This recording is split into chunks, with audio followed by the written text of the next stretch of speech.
Welcome to Luca and Miguel. Enjoy the video. In this video, I will explain how to make Desi biscuits at home.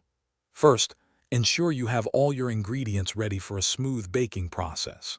You will need 2 cups of all-purpose flour, 1/2 cup of sugar, and 1/2 cup of ghee. Also, prepare 1/4 teaspoon of cardamom powder and a small pinch of salt. Preheat your oven to 350 degrees Fahrenheit and line a baking sheet with parchment paper. Now let's get to mixing. In a large bowl, cream together the 1/2 cup of ghee and 1/2 cup of sugar until the mixture becomes light and fluffy. In a separate bowl, whisk together your 2 cups of all-purpose flour, the 1/4 teaspoon of cardamom powder, and the pinch of salt.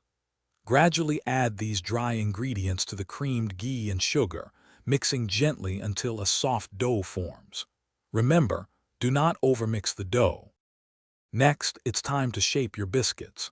Take small portions of the dough and roll them into uniform balls, each approximately 1 inch in diameter.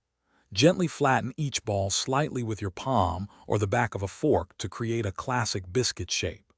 Place these shaped biscuits onto your parchment-lined baking sheet, ensuring there is about 1 inch of space between each one. Bake them in the preheated oven for 12 to 15 minutes, or until the edges are lightly golden. Once baked, let your delicious Desi biscuits cool on the baking sheet for about 5 minutes.